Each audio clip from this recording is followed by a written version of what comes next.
Students, good morning.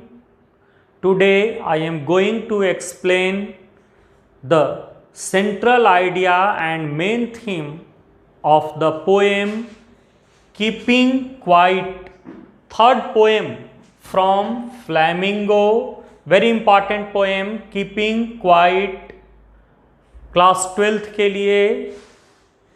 सबसे पहले हम लोग अबाउट द पोएट देखें। कीपिंग क्वाइट पाब्लो नेरुदा की पोएम है। About the poet, Pablo Neruda is the pen name, that is the pen name of, name इनका था Naftali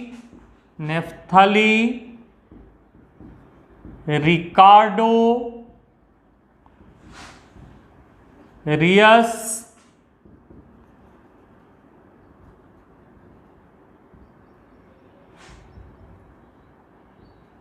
बैशाल्टो।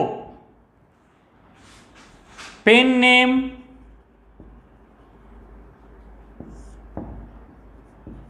Pablo Neruda.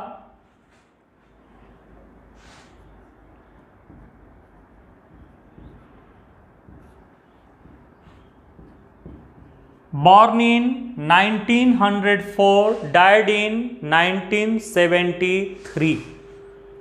Born in Parral शहर में, जो कि in Chile. Pablo Neruda is the pen name of Neftali Ricardo Reyes Basoalto. That was his original name, and he used to write with the name Pablo Neruda. First of all, do you know about pen name? What is pen name? The name adopted by a writer, novelist or poet for writing poems, novels और stories, that is called pen name. किसी भी कवि, लेखक, उपन्यासकार के द्वारा लिखने के लिए स्पेशली जो नाम एडॉप्ट किए जाते हैं, that is pen name. India में जब अंडर ब्रिटिश रूल थी भारत, तो उस समय पेन नेम बहुत ज़्यादा प्रचलित हुए थे।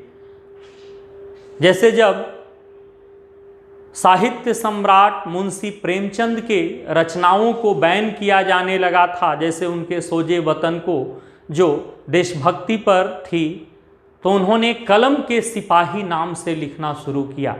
आप लोगों ने माखनलाल चतुर्वेदी की वो पोएम पुष्प की अभिलाषा जो है पढ़ी होगी। जब उनको बैन कर दिया गया तो एक भारतीय आत्मा पेन नेम से लिखना शुरू कर दिए थे। तो पेन नेम बोलते हैं वैसा नाम जो लेखक, कवि या उपन्यासकार के द्वारा लिखने के लिए अडॉप्ट किया जाता है, उसको पेन नेम कहते हैं। पेन फ्रेंड, वैसा दोस्त जिससे आप कभी फेस टू फेस नहीं मिले, केवल पत्र के माध्यम से या चैटिंग से, टेलीफोनिक माध्यम से, मोबाइल से जिससे बात होती हो, दोस्ती हो, उसको बोलते हैं पेन फ्रेंड। तो Pablo Neruda was the pen name of, किसका पेन नेम था? Neftali Ricardo Reyes बैशोल्टो। इनका नाम बहुत बड़ा नाम है। ये लिखते थे किस नाम से? पाब्लो नेरुदा के नाम से। इनका जन्म 1904 में, मृत्यु 1973 में। जन्म town of Parral in Chile. इनको नोबेल प्राइज फॉर लिटरेचर मिला था मृत्यु से 2 वर्ष पहले। नोबेल प्राइज फॉर लिटरेचर 1971 में। In this poem, the poet Pablo Neruda has highlighted the importance and utility of quiet introspection. ये पूरी जो पोएम है का जो मेन थीम है, पूरा पोएम जो है वो रोटेट करता है main theme quite introspection. Intro plus inspection मिलकर बना इंट्रोस्पेक्शन। शांत रहकर आत्मनिरीक्षण करना। आप पोएम में देखेंगे एक फिगर दिया हुआ है। देखिए इस फिगर को गौर से देखिए कि इस फिगर में आपको क्या दिखाई पड़ रहा है। इस फिगर को देखिए आप, इस फिगर को यहाँ पर अगर ये फिगर को आप एक्सप्लेन करते हैं तो पूरा पोएम जो है ना वो एक्सप्लेन हो जाएगा। इस पोएम में देखिए जो फिगर दिया हुआ है, एक लेडी है जो हाथ में दीपक लेकर और आगे चल रही है। हम लोग जनरली जब दीपक लेते हैं तो उसका डायरेक्शन आगे की ओर होती है। इसमें देखिए दीपक का जो डायरेक्शन है वो अपनी ओर है, पीछे की ओर। यही पूरे पोएम का मेन थीम है, मेन सेंट्रल आइडिया है। यही है इंट्रोस्पेक्शन। दैट मीन्स आत्म निरीक्षण करना, अपने अंदर झांक कर देखना। ईश्वर की कोई ऐसी रचना नहीं है जिसमें मेरिट और डिमेरिट नहीं होते हैं, लेकिन प्रश्न है कि हम अपने उस मेरिट और डिमेरिट को आइडेंटिफाई कैसे करेंगे, पहचानेंगे कैसे। तो उसके लिए हमको इंट्रोस्पेक्शन की जरूरत है, आत्मनिरीक्षण। हम लोगों में से 90% लोग अपना 99% समय दूसरे की बुराइयों को ढूंढने में बिता देते हैं, लेकिन वो अपने अंदर झांक कर नहीं देखते कि मेरे अंदर जो है वो क्या मेरिट और क्या डिमेरिट है। और सफलता के लिए दुनिया में हर व्यक्ति सफल होना चाहता है, लेकिन सफल कौन हो पाते हैं? जो अपने मेरिट और डिमेरिट को पहचानते हैं। जैसे जैसे हम अपने डिमेरिट को आइडेंटिफाई करके मिनिमाइज करेंगे, हमारे मेरिट में जो है वो निखार आते जाएगा और हम संपूर्णता की ओर बढ़ते चले जाएंगे। लेकिन इसके लिए जरूरी क्या है? आत्मनिरीक्षण। अगर हम कभी की जो विश है कि दुनिया का अगर हर व्यक्ति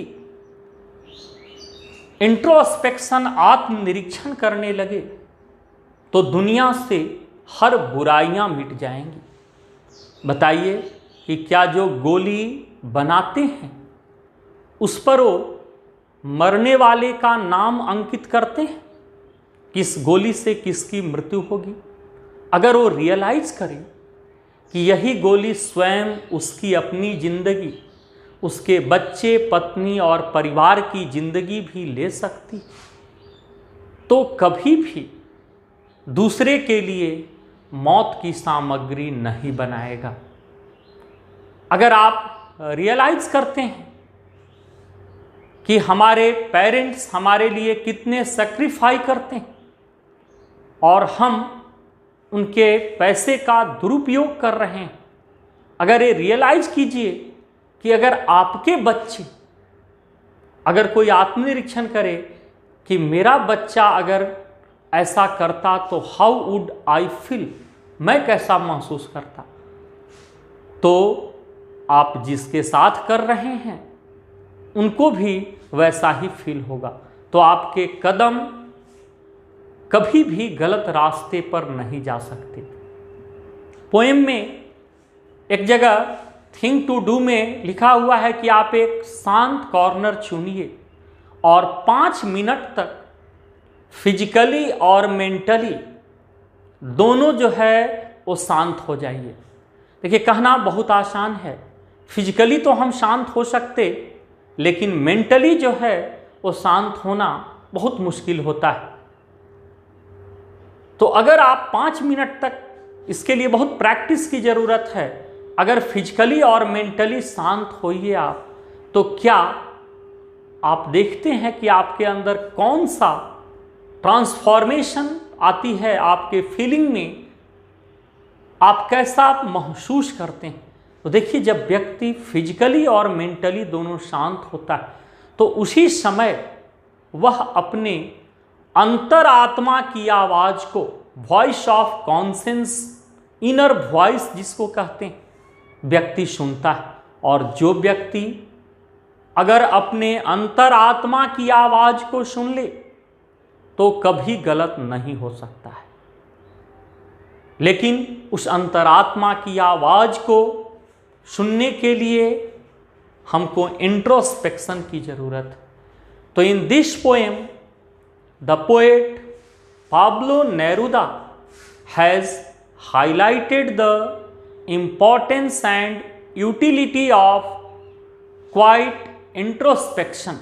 इस पोएम में कीपिंग क्वाइट में कवि पाब्लो नेरुदा आत्मनिरीक्षण के महत्व और उसकी उपयोगिता को रेखांकित किए हैं और ये ह्यूमन बींग्स के लिए कैसे बेनिफिशियल है उस चीज़ को भी उन्होंने हाईलाइट किया है। The poet says that quite introspection does not require much time, it requires as long as it requires to count up to 12, but it helps us to achieve mutual understanding and universal brotherhood. It diminishes the sense of enmity and provides us an opportunity to trace our merits and demerits।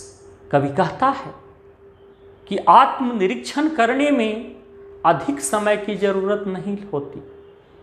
It requires as long as it requires to count up to 12, उतने ही समय लगते जितना 1 से 12 तक की गिनती करने में। अब आप कहेंगे कि कवि 12 की ही चर्चा स्पेसिफिक रूप से क्यों किया है? तो घड़ी की सुइयां 12 तक घूमती, एक बार में जितना सेकंड की सुई मूव करने में जो लगती है समय, उतने ही देर में हम अपने अंदर झांक कर देख सकते हैं। ये आत्मनिरीक्षण हमें क्या क्या प्राप्त करने में मदद करती है? तो पहला, म्यूचुअल अंडरस्टैंडिंग, परस्पर समझदारी, यूनिवर्सल ब्रदरहुड जिसको विश्व बंधुत्व की भावना कहते हैं। अगर दुनिया का हर व्यक्ति आत्मनिरीक्षण करे तो पूरी दुनिया से शत्रुता की भावना मिट जाएगी। यू कैन इमेजिन कि वो कैसी दुनिया होगी जहाँ से शत्रुता की भावना ही मिट जाए। तो वसुधैव कुटुंबकम हो जाएगा, पूरी दुनिया एक परिवार बन जाएगी। Universal brotherhood it diminishes the sense of enmity. ये आत्मनिरीक्षण शत्रुता की भावना को कम करती। तो जिस रेशियो में एनिमिटी, शत्रुता घटेगी, उसी प्रोपोर्शन में मित्रता बढ़ेगी। And help us to trace our merits and demerits, और हमारे मेरिट और डिमेरिट को पहचानने में मदद करती। अभी बताए कि ईश्वर की हर रचना में मेरिट और डिमेरिट होते हैं। आप इतिहास से कोई एग्जाम्पल उठा लीजिए, हर सफल व्यक्ति का उसने अपने आप को पहचाना, तभी वो सफल हो पाया है। तेंदुलकर, आप लोग क्रिकेट देखते हैं के फादर प्रोफेसर थे, जबकि तेंदुलकर मैट्रिक फेल हो गए थे। लेकिन उन्होंने अपने आप को पहचाना कि मेरा जन्म इस क्षेत्र के लिए नहीं, कहीं और के लिए हुआ। अगर वो उनके पेरेंट्स उन पर दबाव डालते या वो धारा के विपरीत चले जाते कि हमको भी एक IAS IPS डॉक्टर इंजीनियर बनना है, तो न एक सफल डॉक्टर इंजीनियर IAS बन पाते, ना ही एक महान खिलाड़ी। तो उन्होंने अपने आप को पहचाना। तो हम अपने अंदर के मेरिट और डिमेरिट को तभी पहचानेंगे जब हम इंट्रोस्पेक्शन, आत्म निरीक्षण करेंगे, अपने अंदर झांक कर देखेंगे। कवि कहता है, when the poet says that when the entire physical and mental activities of the world would be seized for a moment, that would be an exotic moment। कवि कहता है कि जब पूरी दुनिया से हर प्रकार के फिजिकल, शारीरिक और मेंटल, मानसिक गतिविधियां रुक जाएगी, तो वह एक अद्भुत विचित्र दुनिया हो जाएगी। हमको कैसे लगता है? हम लोग आपस में बातें करते हैं, फैन चल रहा है, रोड पर गाड़ियां चल रही, लगता है कि समय चल रहा है। अगर हर प्रकार की गतिविधियां कुछ समय के लिए रुक जाए तो क्या लगेगा? समय रुक गया। और वही वो समय होगा जब हम आत्मनिरीक्षण करेंगे। There would be no rush, no sound of engine, ना कोई शोर शराबा होगा, ना कोई भीड़ भाड़। तो वही वो समय होगा when we do quiet introspection, जब हम आत्मनिरीक्षण करेंगे। all types of enmities would be automatically ceased, हर प्रकार की शत्रुता खुद ब खुद मिट जाएगी। and we would come close to each other, और वही वो समय होगा जब हम एक दूसरे के करीब आ जाएंगे। उस कंडीशन में when we do quiet introspection, we would neither harm nature nor ourselves nor others। अगर हम आत्मनिरीक्षण करें तो ना तो हम प्रकृति को हानि पहुंचाएंगे। आज मानव न केवल मानव का बल्कि प्रकृति का भी सबसे बड़ा दुश्मन बना हुआ है। तो वहां पर आत्मनिरीक्षण करने की जरूरत है। अगर हम आत्मनिरीक्षण करें तो न अपने आप को, न प्रकृति को, न किसी और को, हम किसी को हार्म नहीं करेंगे। पूरी दुनिया से जो है अत्याचार और अन्याय, शत्रुता की भावना, एट्रोसिटीज, एनेमिटीज ऑटोमेटिकली सीज्ड हो जाएंगे, खुद ब खुद रुक जाएंगे।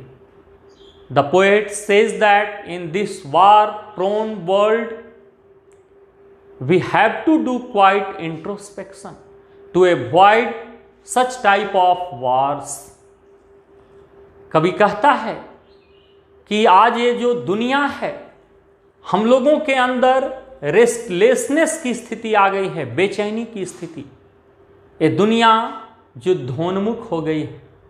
इस युद्धोन्मुख दुनिया में कवि युद्ध के सौदागरों को, वार मोंगर्स को कवि सजेस्ट करता है to do quite introspection to avoid such type of war. कवि कहता है the modern war would be so destructive that no one would be survived after the war, so the victor would have to rule over a barren land. कवि कहता है कि यह आधुनिक जो दुनिया की युद्ध होगी, आज की युद्ध हर्बल हथियारों से नहीं लड़े जाएंगे, लाठी डंडा से जो है नहीं, वो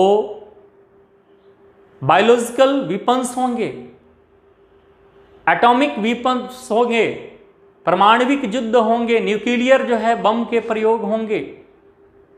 तो यह युद्ध इतना भयावह होगा कि युद्ध के बाद कोई जिंदा नहीं बचेगा। तो हम आखिर शासन किस पर करेंगे जब कोई बचेगा ही नहीं। In fact war has no victor, युद्ध का कोई विजेता नहीं होता। आप किसी भी दुनिया के क्रांति का आप जो है ना पढ़ लीजिए उसके इतिहास को, कारण चाहे जो रहे हों, समाधान जो है मिल बैठ कर ही शांति वार्ता से ही होती है। आज तक युद्ध किसी समस्या का समाधान नहीं कर सकता उसके लिए, लेकिन तब तक लाखों लोगों की जान, करोड़ों लोगों की जानें चली जाती है, हजारों जो है बच्चे अनाथ हो जाते हैं, हजारों जो है वो माँ की गोद सूनी होती है, तब हम शांति का झंडा खड़ा करते हैं। The poet says that his advocacy for quiet introspection should not be confused with total inactivity, because total inactivity is the symbol of death, and the poet does not want any compromise with death. The essence of life is to do work and to go ahead. कवि Pablo Neruda कहते हैं कि वे जो आत्मनिरीक्षण की वकालत कर रहे हैं उसका गलत अर्थ संपूर्ण निष्क्रियता से नहीं लगाई जानी चाहिए, because total inactivity is the symbol of death, क्योंकि संपूर्ण निष्क्रियता तो मौत की प्रतीक होती और कभी मौत से कोई समझौता नहीं चाहता। जीवन का सार तत्व है कर्म करना और आगे की ओर बढ़ते चले जाना। इसलिए जीवन का कंपैरिजन हम झरना से करते हैं। झरना की क्या क्वालिटी होती है? निर्झर। एक सेकंड के लिए भी रुक गया तो वह झरना नहीं। और जीवन भी अगर हमारी धड़कन रुक गई तो वो जिंदगी नहीं है। और जो है झरना की प्रवृत्ति होती है कि हमेशा आगे की ओर बढ़ना, कभी पीछे की ओर नहीं। तो ही जीवन का भी सार तत्व है। आज हम हमेशा nowadays people always blame that we have no time to understand ourselves, and by indulging himself in all types of antisocial activities, man has become the worst enemy of his race and nature. The poet says that quiet introspection might interrupt or break this sadness. आज हमेशा लोग अपने आप को blame करते हैं कि मेरे पास समय नहीं रहा, मैं अपने आप को समझ नहीं पाया।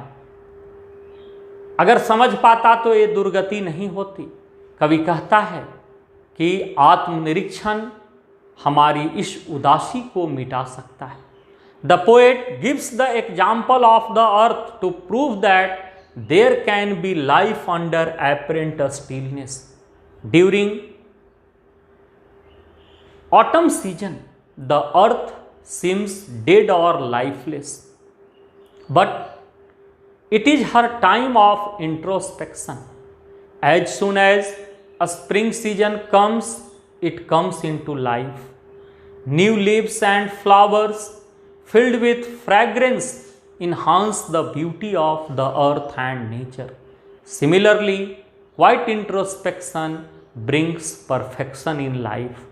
कवि इस चीज को प्रमाणित करने के लिए कि संपूर्ण निष्क्रियता के अंदर भी जिंदगी हो सकती, there can be life under apparent stillness, इसके लिए पृथ्वी का एग्जाम्पल देता है।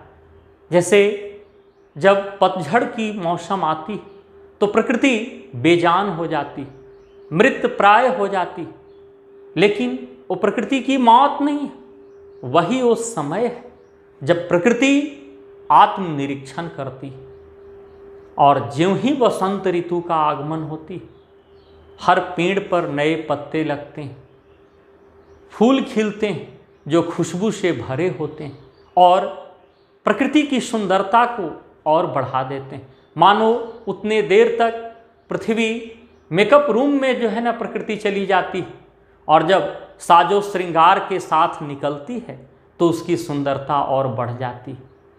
ठीक उसी प्रकार से आत्मनिरीक्षण हमारे जिंदगी में संपूर्णता लाती है। तो पूरे पोएम जो है वो रोटेट किया है मेन थीम क्वाइट इंट्रोस्पेक्शन पर। अब हम लोग नेक्स्ट वीडियो से इसको लाइन बाय लाइन, एक एक पोएम के एक एक लाइन को पोएटिक मीनिंग के साथ जो है इसको हम लोग एक्सप्लेन करेंगे। Thank you.